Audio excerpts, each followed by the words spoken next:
Welcome to Podkey Weekly News, your brisk brief on the biggest shifts that matter. The main pressure points this week are hard power, energy, and control. The US and Iran are back in open escalation. NATO is straining under it, and the AI race is turning into a fight over infrastructure, pricing, and sovereignty. The US struck roughly 80 to 90 Iranian targets, including air defenses, boats, and facilities near the Strait of Hormuz in retaliation for attacks on commercial shipping.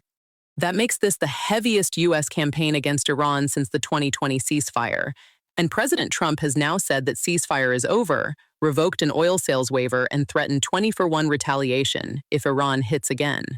The practical issue is shipping. Traffic through Hormuz reportedly fell from around 130 vessels a day to roughly 30 after mine threats and attacks. Iran says Washington broke the understanding first, and it has threatened passage fees after a 60-day exemption and said it will recognize only routes it considers safe.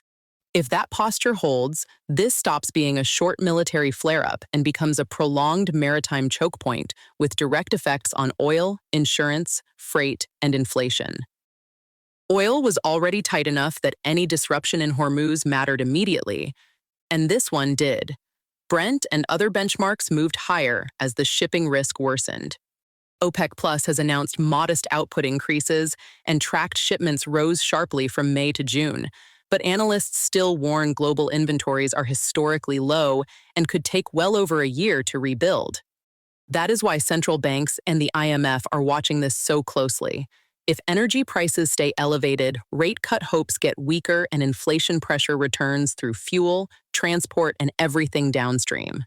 It also sharpens political pressure on oil majors and refiners, which are already posting strong profits as consumers keep paying more.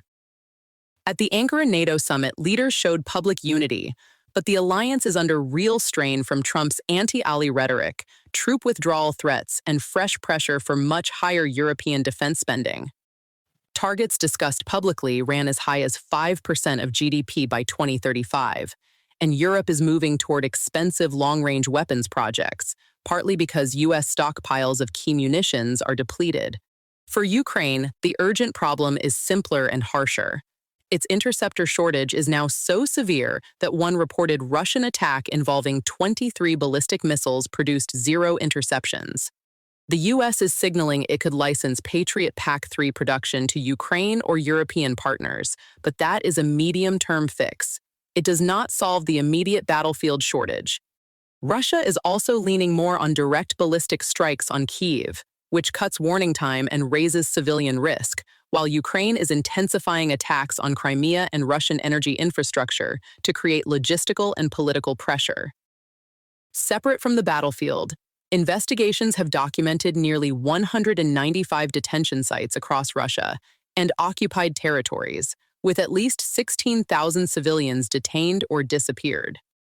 Survivor accounts describe systematic torture and sexual violence, and open-source investigators are increasingly tying specific perpetrators to specific abuses using phone records, imagery, and social media.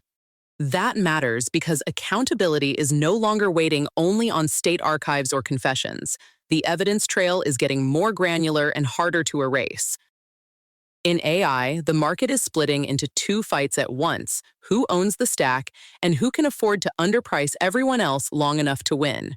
Many US and Silicon Valley firms are now routing routine queries to cheaper Chinese models like DeepSeek and Moonshot, while keeping higher value work on more expensive American systems. That hybrid approach cuts costs for customers and puts direct pricing pressure on OpenAI and Anthropic, which have responded with steep discounts on developer and coding tools to lock in startups. The risk is obvious. These discounts can buy market share now while burning margins ahead of eventual IPO ambitions. At the state level, this is turning into a sovereignty issue. Beijing is considering tighter controls on domestic models now that foreign firms are adopting them. The UK has pledged hundreds of millions of pounds to a sovereign AI fund, and the US Commerce Department reminded foreign users it can cut off access to advanced American models very quickly. That sovereignty fight overlaps with a corporate power fight. Apple has sued OpenAI, alleging former Apple employees took confidential trade secrets and proprietary hardware information with them. Apple says those hires and documents helped accelerate OpenAI's hardware ambitions, which fit a broader strategy to build a more closed, device-linked ecosystem and capture more of the value chain. This is bigger than one lawsuit. It shows AI competition moving beyond models and into talent, chips, devices, and the legal boundaries around how fast companies can build that stack. It also lands as OpenAI manages leadership churn ahead of a possible public offering, which adds execution risk to an already aggressive expansion plan. Trump's intervention this week was not limited to security or trade. He reportedly called FIFA President Gianni Infantino to ask for a review of a straight red card shown to U.S. striker Folarin Balogun. FIFA's disciplinary committee then suspended the automatic one-match ban, an extraordinary reversal that critics say politicizes sports governance and creates a precedent other governments will test. On the domestic side, Congress passed a bipartisan housing bill aimed at boosting supply through manufactured home incentives, zoning relief grants, and refurbishment of vacant properties. But Trump refused to sign and used it as leverage for his voting restriction agenda. Because Congress is still in session, the bill could still become law after 10 days without a signature. So the next thing to watch is whether this turns into a symbolic holdout or an actual policy blockage. Two other areas deserve attention because they carry direct public risk implications. First, Trump's latest financial disclosure reportedly showed about $2.2 billion in revenue in his first year back in office, including roughly $1.4 billion tied to crypto fees, which is intensifying conflict of interest scrutiny around policy and private gain. Second, a cluster of safety stories is pointing to oversight gaps. Counterfeit replacement airbags linked to at least 10 U.S. deaths, office-to-residential conversions showing structural failures, and continuing concerns that robo-taxis can obstruct emergency scenes. Add in severe heat and wildfire damage across southern Europe, including deadly fast-moving fires in Spain, and the pattern is broader than one sector. Systems under stress are exposing weak regulation, weak resilience, or both. Those are the main shifts to keep in view: Hormuz alliance strain, Ukraine's air defense crunch, and the AI control battle. You're listening to Podkey Weekly News.